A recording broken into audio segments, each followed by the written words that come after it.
एक गोष्ट आहे सर, की सगळ्यांच्या मनात एक भारतीय लोकांच्या मनात एक भाषेचा न्यूनगंड असतो, की इंटरनॅशनल म्हणलं नुसतं फिरायला जायचं म्हटलं तरी भाषा हे माध्यम आड की मला येईल का नाही, जमल का नाही आणि आपण तिथं व्यापार किंवा धंदा करायचा आहे त्या लोकांबरोबर. मग भाषा अडथळा ठरते का? बरोबर. चांगला खूप प्रश्न महत्त्वाचा आहे. कारण महाराष्ट्रातले बहुतांश लोकं हं. इंग्लिश जमत नाही किंवा इतर गोष्टी जमत नाहीत म्हणून या बिझनेसमध्ये उतरत नाहीत. मी रिसेंट माझ्यासोबत घडलेला किस्सा सांगेल. रिसेंटली मी एका इव्हेंटला गेलो होतो चेन्नईला. त्या ठिकाणी तुम्हाला स्वामी विवेकानंद हाऊस दिसेल. त्या ठिकाणी काय होतं पुरातन काळामध्ये म्हणजे ब्रिटिशच्या काळामध्ये त्या ठिकाणी बर्फ इम्पोर्ट केला जात होता. भारतामध्ये ती टेक्नॉलॉजी नव्हती की आपण बर्फ बनवू शकतो. तर असे मद्रास, मुंबई 2-3 ठिकाणी त्यांनी एक जागा निवडली होती.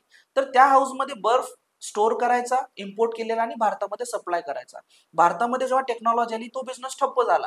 तर त्यावेळेस स्वामी विवेकानंद 10 ते 15 दिवस त्या विवेकानंद हाऊसमध्ये किंवा त्या ठिकाणी राहिले होते. त्यामुळे त्याला आज म्युझियम म्हणून नाव दिले.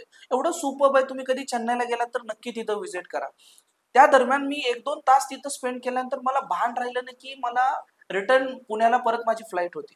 मी एमर्जन्सीमध्ये कॅब बुक केली. कॅब बुक करून मी इमिडिएट कॅबमध्ये बसलो.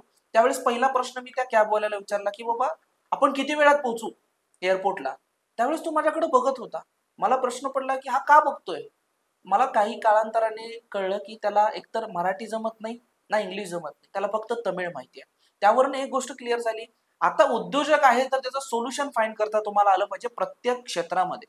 त्यावेळेस मी Google ट्रान्सलेटरचा वापर केला. मी मराठीमध्ये व्हॉइस रेकॉर्ड केला. त्याला तमिळमध्ये ऐकवलं. त्यांनी तमिळमध्ये उत्तर दिलं, की "सर आपल्याला 20 मिनिट लागतील पोहोचण्यासाठी." आणि त्यांनी खास माझा फोन मागवून घेतला आणि सांगितलं, की "सर तुम्ही पहिले ग्राहक आहात जे मला या पद्धतीनं कन्व्हर्सेशन करताय." हं. तर सोल्युशन आहे आणि सिंपल मुद्दा आज चायनावरनं करोडो रुपयाचा मटेरियल मुंबईमध्ये मागवला जातो. तर प्रत्येकाला चायनीज येते नाहीये शक्य. पण तरी बरोबर. सुद्धा मटेरियल मागवून एक्सपोर्ट, इम्पोर्ट करून व्यवसाय केला जातो. व्यवसाय केला जातोय. तर भाषा ही तुम्हाला न्यूनगंड झाली नाही पाहिजे. त्यासाठी उतरा आपोआप तुम्हाला गोष्टी कळतात आणि राहिला मुद्दा तिसरा